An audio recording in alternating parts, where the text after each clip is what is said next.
सास का घूंघट। ये है देविका। देविका पढ़ी लिखी और मॉडर्न लड़की है, लेकिन उसकी शादी ऐसे परिवार में हुई है जो गांव में रहता है।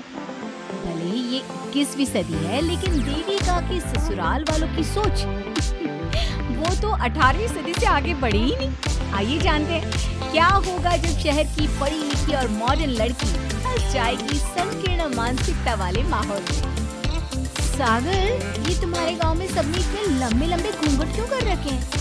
और ये सब मुझे इतना घूर घूर कर क्यों देख रहे हैं? यार तुम भी घूंघट कर लो ना, इसीलिए तो देख रहे हैं सब तुम्हें। कमाल सागर, मैं घूंघट नहीं कर सकती, तुम्हें पता है ना मैं कौन हूँ। लेकिन देविका, मेरे पिताजी, चाचा जी, बड़े भैया और जीजा जी ने तुम्हें बिना घूंघट के देख लिया ना तो बहुत गुस्सा होंगे और न जाने कौन कौन से फरमान सुनाएंगे। घर चलो, देखा जाएगा जो होगा। सागर देविका से कई बार कहता है कि वो घूंघट कर ले, लेकिन देविका सागर की नहीं सुनती और अपने ससुराल के दरवाजे पर पहुंच जाती है।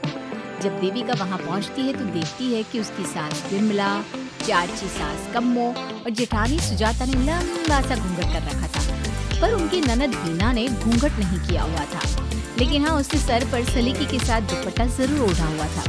सागर अपनी पत्नी को सबसे मिलवा रहा होता है, तभी सागर के पिता जोगिंदर बोलते हैं, सागर, तूने बहू को इस घर के तौर तरीके नहीं समझा।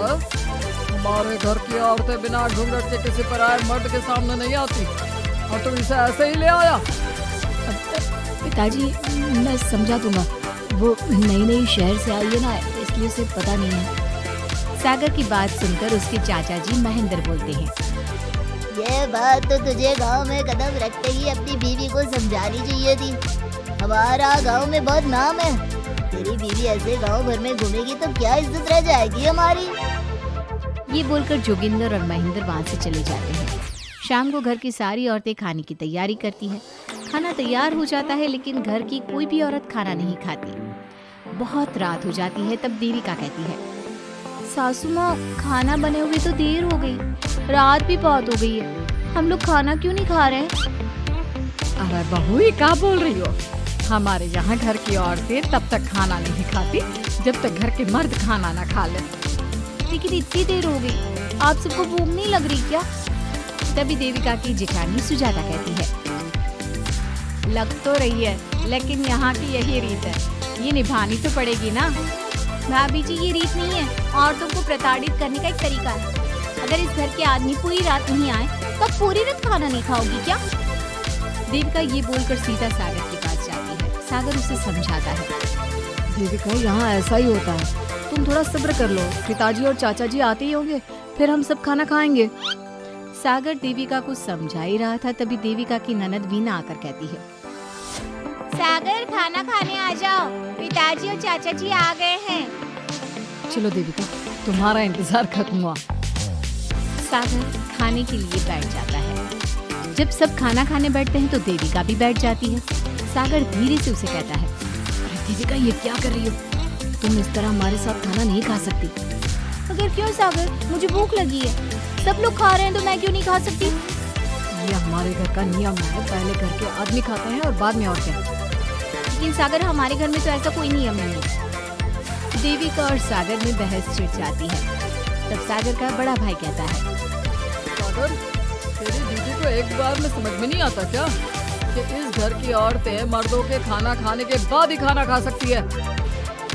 भैया, मैं देविका को यही समझा रहा था। मुझे तो लग रहा है कि इसके दिमाग में कोई बात ही नहीं बैठती एक बार में। भैया, मेरे दिमाग में बात तब बैठेगी ना जब आपकी बात कोई ढंग की होगी।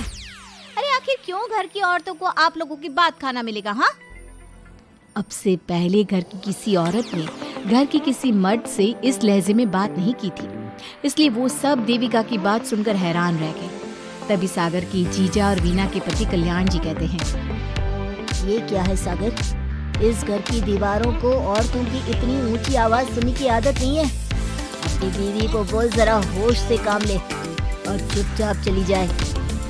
क्यों चली जाऊं मैं चुपचाप? इस घर की औरतें आपकी हर बात बर्दाश्त कर लेंगी, लेकिन मैं शहर की पढ़ी लिखी लड़की हूँ। आपकी कोई भी फालतू के रीति रिवाज मैं नहीं बर्दाश्त करने वाली। इस तरह देविका ने सारे घर की औरतों के लिए मिसाल पैदा कर दी। जोगिंदर के घर में पहली बार किसी महिला ने विरोध का स्वर उठाया है। ये बात घर के किसी मर्द को बर्दाश्त नहीं हो रही है। तभी जोगिंदर कहता है,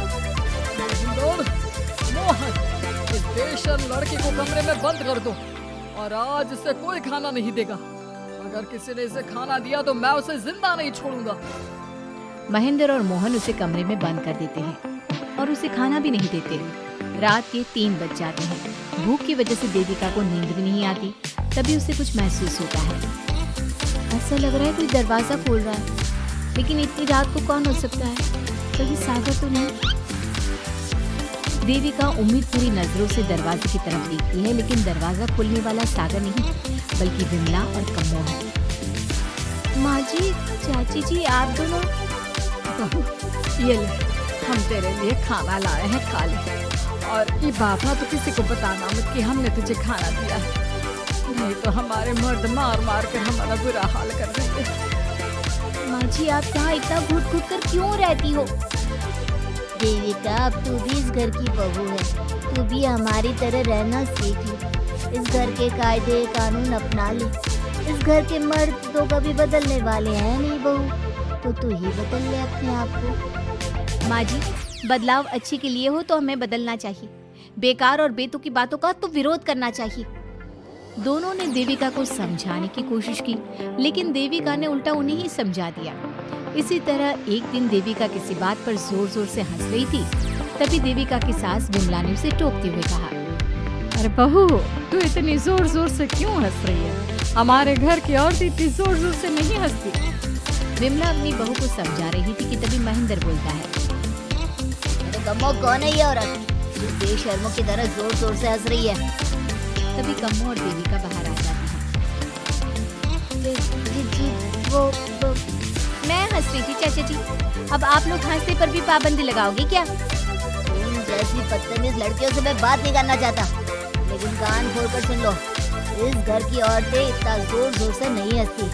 और हाँ, तुम्हें पहले ही बता चुके हैं कि इस घर की दीवारों को औरतों की तेज आवाज सुनने की आदत नहीं है। इस घर की दीवारों को आदमियों की ऊंची आवाज सुनने की आदत है, लेकिन औरतों की नहीं। चाचा जी, आपके घर की दीवारें तो बहुत दोगली है। हर पाबंदी औरतों के लिए क्यों चाचा जी? औरतें ये नहीं कर सकती, औरतें वो नहीं कर सकती। औरतें सांस ले सकती है या उस पर भी पाबंदी है? चुप हो जाना बहू, मत बोल और घूंघट कर ले कि तेरे चाचा ससुर है, थोड़ा तो लिहाज कर। कम्मो के समझाने पर भी देविका चुप नहीं होती। वो महेंद्र से ऐसे ऐसे सवाल पूछती है जिनका जवाब उसके पास होता ही नहीं। महेंद्र गुस्से से सागर को आवाज देता है। महेंद्र की आवाज सुनकर घर के सभी आदमी बाहर आ जाते हैं। जी चाचा जी, आपने बुलाया? अपनी मूज और बीवी को यहाँ से ले जाने तो कुछ अनर्थ हो जाएगा। क्या हुआ चाचा जी? मेरी बीवी जिस तरह से मुझसे बात कर रही है, छोटे बड़े की तमीज नहीं है इसे। कम से कम 7 दिन तक ये कमरे से बाहर नहीं निकलनी चाहिए। अगर इसे मैंने कमरे से बाहर देख लिया तो किसी की खैर नहीं, समझे? मैंने कुछ गलत नहीं बोला। सागर, जो सच है मैंने वही कहा है। देविका, चलो मेरे साथ। लेकिन सागर, मेरी बात तो सुनो। सागर देविका को वहां से ले जाता है। इसी तरह से कई दिन बीत गए। अब देविका अपने ससुराल में हर गलत बात का विरोध करने लगी, लेकिन जितना ज्यादा वो विरोध करती, उसके ससुराल वाले उस पर उतना ही ज्यादा अत्याचार करते। अब देखना यह है कि देविका अपने ससुराल वालों के अत्याचार को यूं ही सहती रहेगी। क्या उसके ससुराल में घूंघट में औरतों का दम इसी तरह घुटता रहेगा? अगर आप इन सवालों के जवाब जानना चाहते हैं ना, तो हमें कमेंट करके जरूर बताइएगा। और हमारी स्टोरी को लाइक, शेयर और चैनल को सब्सक्राइब करना ना भूलें।